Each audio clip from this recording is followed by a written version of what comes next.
สอนเห็ดกินได้สะเป็นจังไหน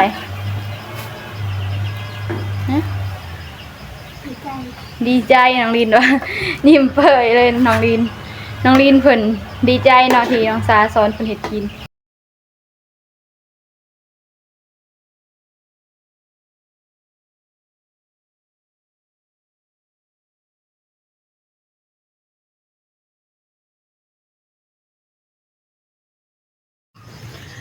กราบสบายดีพี่น้องทางผังลาวกราบสวัสดีพี่น้องทาง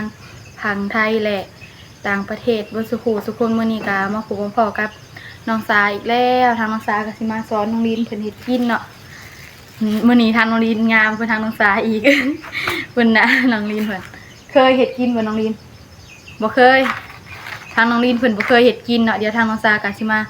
สอนน้องเพิ่นเนาะเพื่อเพิ่นบัดแลเพิ่นเริ่มใหญ่เริ่มโตขึ้นมาเพิ่นมีครอบครัวเพิ่นจึงรู้วิธีเฮ็ดกินเนาะแบบให้เฮ็ดให้ครอบครัวเพิ่นกินเนาะนี่ซื้อผักกะหล่ำมาหัว5,000สิให้น้องลินซอยผักกะหล่ำเนาะเดี๋ยวทางน้องซาก็สิซอยซีนซอยกันเฮ็ดกับน้องลิน2คนโอ้สิสอนน้องลินเฮ็ดกินน้องลินจับเคียงมานะโอเคเอามีดดวงหน่อยก็ได้ให้น้องลินเพิ่นซอยกะหล่ำก่อนเนาะเดี๋ยวทางน้องซาสิซอยซีนให้น้องลินเอาเป็นจังใดก็ไปเบิ่งกันเลยเอาบัดนี้ซอยโดยซอยได้เจ้าพาเครื่องก่อนตอนแรกๆนะพาเครื่องโอเคพาเครื่องแล้วเอาเขาไว้ในอันนี้เครื่องหนึ่งก่อนใส่นะฮันแหละแม่เดี๋ยวไปบอกทางน้องลินก่อนเบิ่งเดี๋ยวสิบอกนี่จะต้องผ่าอันนี้เด้อจะเบิ่งเนื้อเห็ดเด้อนี่จะเอาใจอันนี้ออกก่อนนี่เอาใจอันนี้ออกซอยเป็นตอนน้อยๆก็ได้ซอยแบบนี้ก็ได้เอาตามใจเฮามักเฮาอยากเห็ดเส้นไม่ได้ก็เห็ดโอเคนั่นแหละโอเคทางน้องสาเห็ดเส้นแบบนั้นเนาะโอเคน้องลินฮุบใส่นั่นเลยฮุบใส่บอนี่โอเคนั่นเลยซอยเส้นใหญ่เลยแมนแบบนั้นแหละ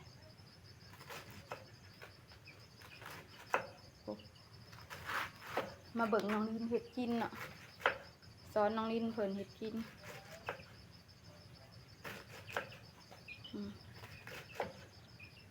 โอเคเอาใส่เบอร์ทันเลยพอแหละโอเคแบบนั้นแหละเอาเบิดเลยก็ได้น้องลินซอยเบิดเลยโอ้มื้อนี้น้องลินเพิ่นเห็ดกินเนาะเดี๋ยวทางน้องซาสิบอกว่ามียังแหน่ใส่แหละอันนั้นสิให้น้องเพิ่นใส่แล้วให้น้องเพิ่นกะเอาเนาะแบบนั้นแหละน้องลิน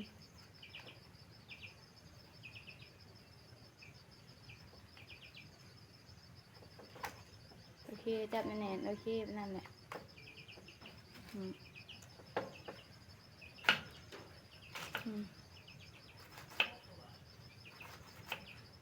ช่วยตอนนี้ได้ก็ได้โอเคแบบนั้นแหละเดี๋ยวเราก็ไปล้างเอาให้น้องลินเป็นเห็ดเนาะนี่จะกะทิก่อนอันนี้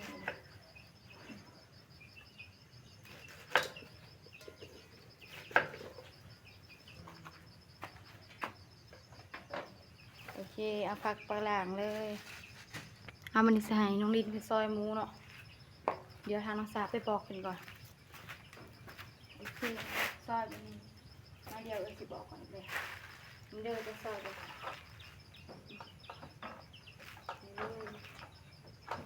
นี่แบบนี้ซอยแล้วก็คลุกคือหัวตัวนี้น้องลินเพิ่นบอกเคยเห็ดกินเนาะซอยตอนบางๆก็ได้น้องลินนะนั่นนะ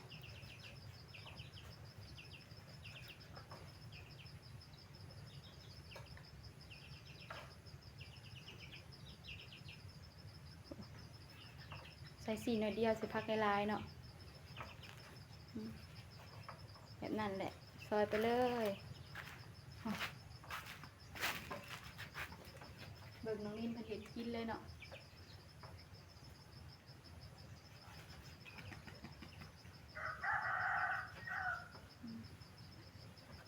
โอเคพอแล้วคลุกไปเลย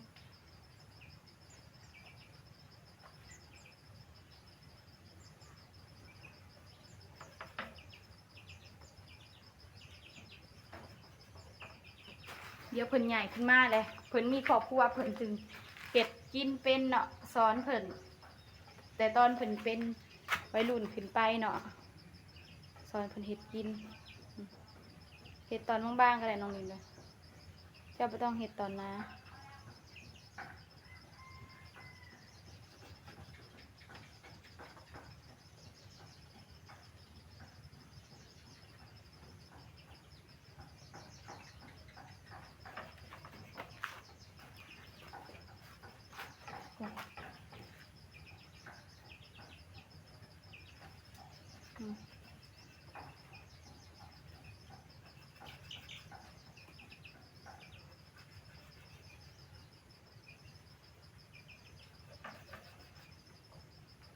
ซอยบางๆผ่านไปเลยปีนเดือนก่อนทำเป็นตอนยาวปีนท่อนใส่แม่นแล้วนั่นน่ะ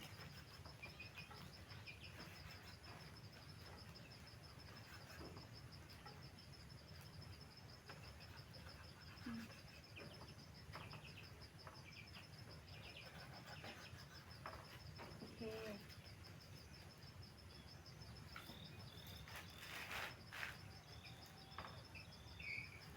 นั่นแหละซอยไปเลย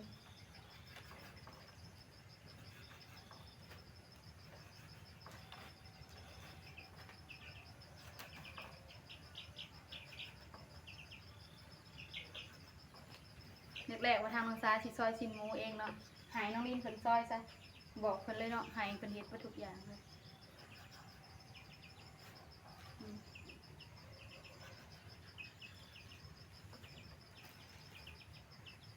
ซอยเลยตัวเนาะ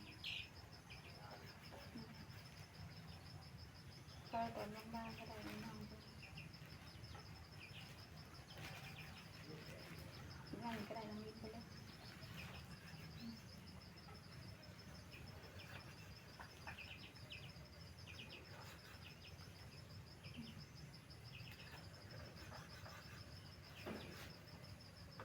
โอเคบัดนี้เอาไว้ก่อนก็ได้เดี๋ยวมันจะเข้าถึงว่าเอาโขกกับสากมาตั้งมาติดนี่เลยนี่เลยน้องลินเพิ่นซอยเลยเนาะ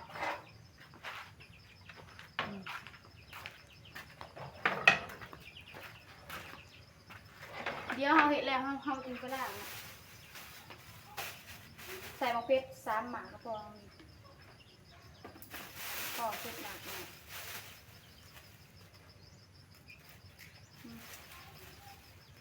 เดี๋ยวเราจะใส่กระเทียม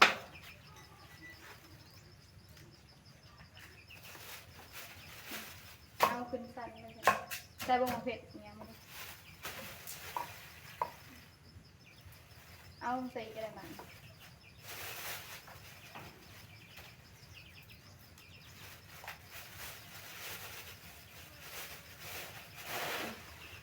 ตามค่อยๆเดี๋ยวตามให้กระเทียมแหลกแต่พอต้องทำพริกมันแหลกลายก็พอ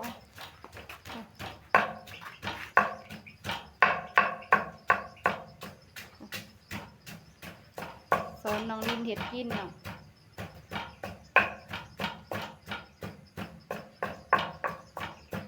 คนใหญ่ขึ้นมาคนจะหูจะความเห็ดวิธีเห็ดกินเนาะแบบคนมีครอบครัวใหญ่ขึ้นกว่านี้แบบมีครอบครัวแล้วก็ให้เพิ่นเห็ดสู่ครอบครัวเพิ่นกินได้แล้วสิบ่โอเคแล้วบัดนี้ก็สิพากันไปเห็ดเนาะบัดนี้บัดนี้ก็สิให้น้องลินเพิ่นกินเพิ่นเห็ดกินเนาะเอาน้ำมันลงน้องลินกะเอาเด้อวะสำไรเอาลงไปเลยดึงไปข้างนั้นโอเคเอาถอดลงเลยเดี๋ยวหมอสิมาพออย่าถอดลงเลยน้องลินเพิ่นเทน้ำมันลงเลยเอาหมกเป็ดลงเลยน้องลินเห็ดไวๆโหลดเพราะว่า ตอนถ้าเอาเพชรลงแล้วเจ้ากะรู้สึกว่าหมกเพชรมันจะตายเอาเบิดเลยเพชรนะโอเควันนี้เอาเตรียมเอาหมูลงเตรียมจัดถ้วยหมูลง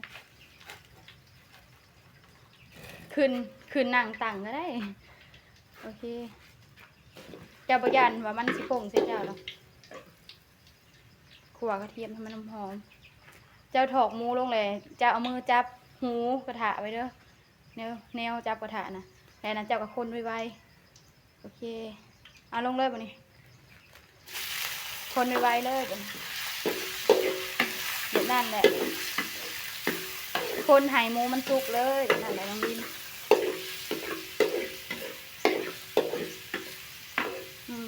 ขลุ่นให้หมูมันสุกเลยให้มันถั่วถึงกันเลยน้องลินเพิ่นเห็ดกินปรุงลงเลยน้องลินกะเอาจะเอาสำไรปรุงลงเลย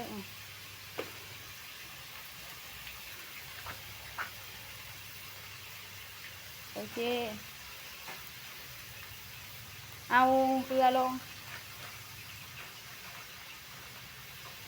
โอเคเอาซอสหอยลงมันซอสหอยแล้วก็ใส่น้ำตาลต่อเด้อขายฟ้าโอเคนั่นแหละทอดองโลดมันอยู่รูปผมทอดองโลดกาเอาจ้ะกะโอเคกาเอาเลยจ้ะกะใส่กาเอาถ้าเอื้อยซีมหรือเอื้อยสิบอกว่าบ่พออันใดละเอื้อยสิให้จะตื่นใส่น้ำตาล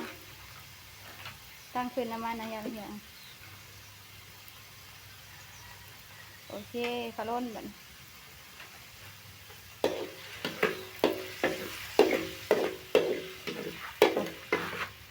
น้องลินเห็ดกิน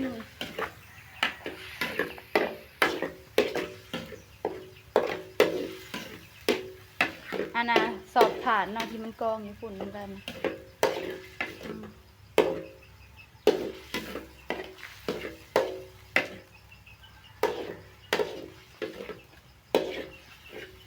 เอาผักลงเลยน้องลิน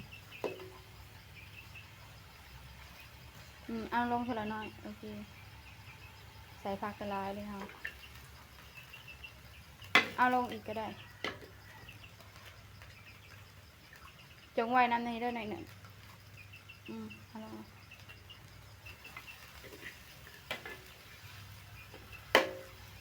โอเคใส่สำนันก็พอแล้ว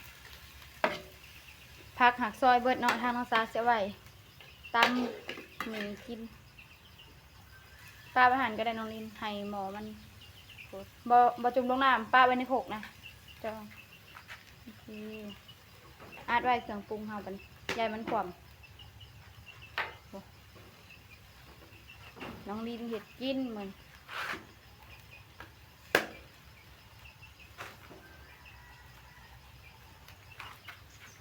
หอมดิน้องลินหอมน้ำมันหอยดิหอมน้ำมันหอยดิ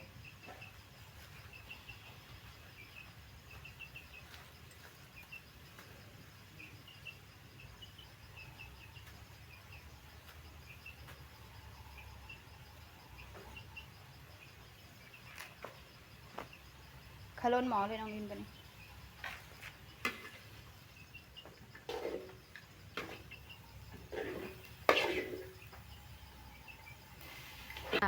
ผู้สอนน้องลินเห็ดกินน้องลินเป็นอะไรเอ้ยได้กินเอ้ยสอนเห็ดกินได้สะเป็นจังไหน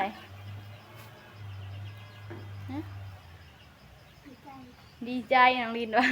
ยิ้มเผยเลยน้องลินเพิ่นดีใจเนาะที่น้องสาสอนเพิ่นเห็ดกิน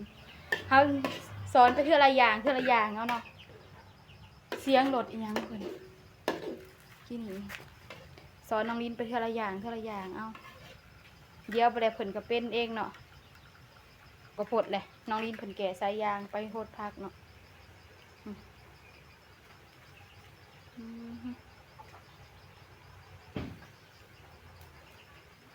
ขลุ่นหมอนะน้องลินขลุ่นหมอเลย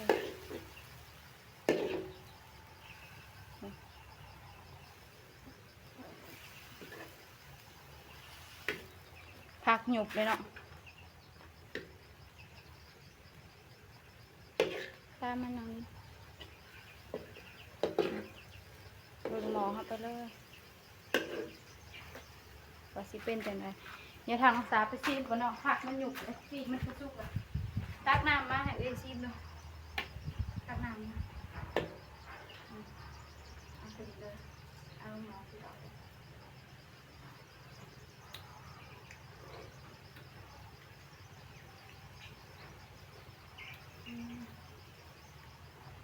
พอดีเลยเนาะเลยหรือว่าใส่อีกก็ได้ใส่ซีมรู้จักปะหายน้องลินซีมเนาะซีมน้ำกันใส่เกลือเดี๋ยวเอาไปงอใส่ไปงอลงไปน้องลิน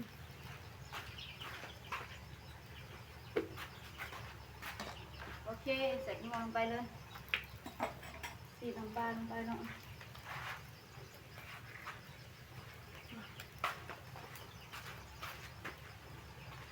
ก็เอาอะไรวะจะสีใส่ทันเลยโอเคทันนั้นเขาล้นหม้อมันให้น้องลินเพิ่นเฮ็ดกินเนาะ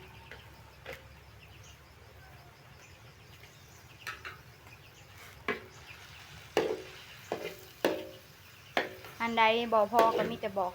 สอนน้องเป็นใหม่เนาะให้ตื่มอันนั้นอันนี้ลงไป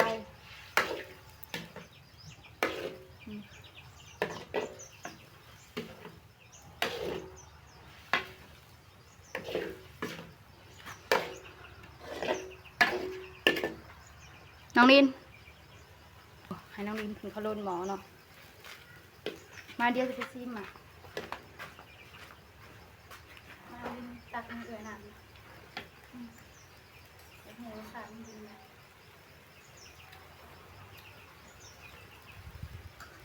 พอแหละแต่พอแหละเนาะปรุงเลยปรุงถึงอันหนึ่ง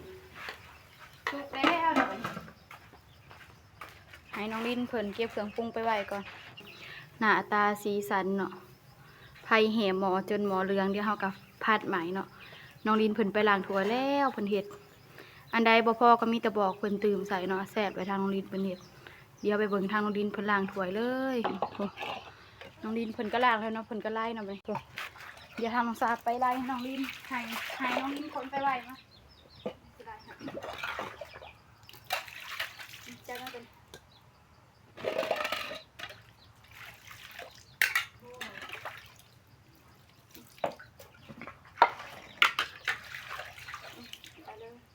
ไปเราเดียวสิถือไปแล้ว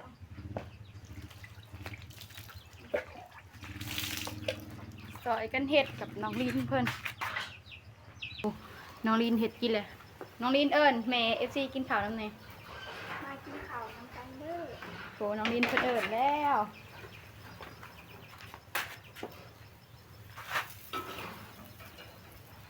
กินขาเลยน้องลินเดี๋ยวเลยเอาผักหมอมากินผักเลยน้องลินเป็นเห็ดเนาะเดี๋ยวทางน้องซาจะไปกินข้าวน้ำน้องกินก่อนมาเด้อมากินข้าวน้ำกันในFCไปสุขุทุกคนเดี๋ยวทางน้องซาไปเบิ่งกล่องกันเด้อยันมาเห็นทางน้องซาเนาะได้อยู่ดอกเนาะมาเด้อกินข้าว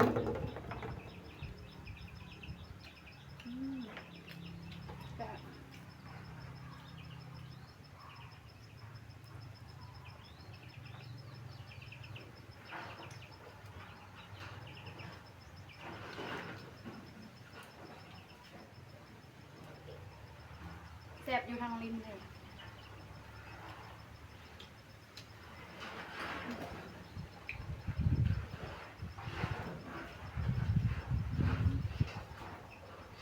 สอนน้องลิ้นไปเท่าไรอย่างเนาะ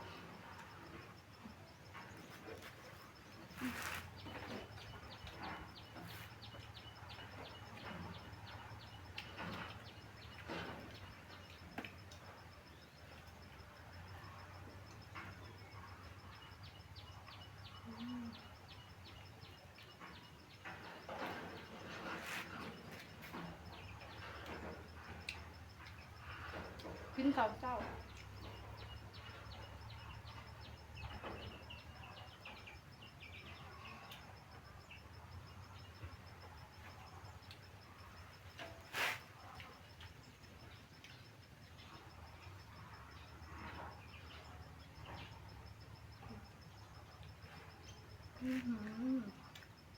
แซ่บ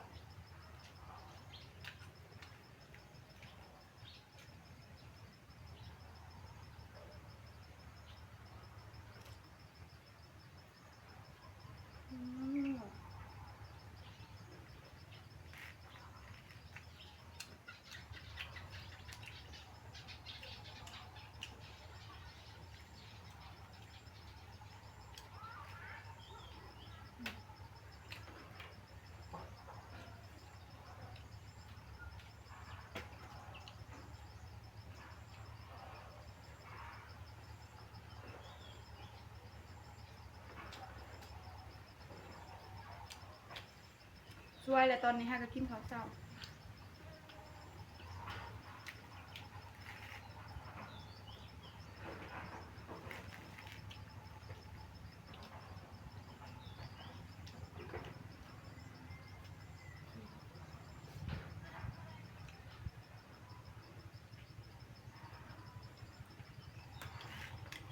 กินทำมันอิ่มน้องลิน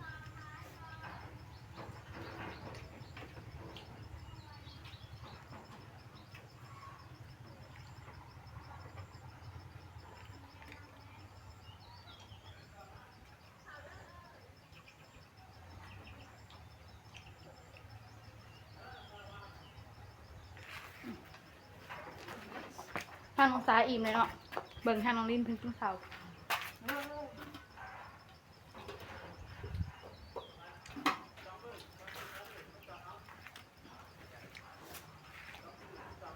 แซ่บแห้งเนาะทางน้องลินเพิ่งกินข้าวเผ็ดกินพอดีแซ่บไปน้องลินเลยทางน้องสากินปลากระไรเนาะโอ้น้องลินเพิ่งกินข้าวกินเลยน้องลินสอนน้องลินไปเท่าไรอย่างเท่าไรอย่างเนาะเดี๋ยวมาเลยอยู่กับสาน้องสาโดนไปกะสิเป็นเองเนาะเป็นประทุกอย่างเองน้องลินเผ็ดกินมื้อนี้แซ่บเนาะทางน้องสากินข้าวปลากระไรเลยกินจนประยุทธ์หิวข้าวน้องลินเพิ่นกินข้าวร้ายเนาะเฮ็ดเองแซ่บเองน้องลินเด้อวันนี้ทางน้องสากะสิได้จบคลิปไปเพียงเท่านี้เพื่อพบพอกันในคลิปหน้าเด้อกราบขอบคุณทางเมย์ FC เวอร์สุขุสุคนที่เบิ่งคลิปของน้องสาตั้งแต่ต้นจนจบคลิปบ่ขาดโฆษณาทางน้องสาว่าผิดพลาดประการใดก็ต้องขอโทษขออภัยทางเมย์ FC เวอร์สุขุสุคนทางน้องสาสิขอตัวลาไปเพียงเท่านี้ขอกล่าวคำว่าสบายดีบ๊ายบาย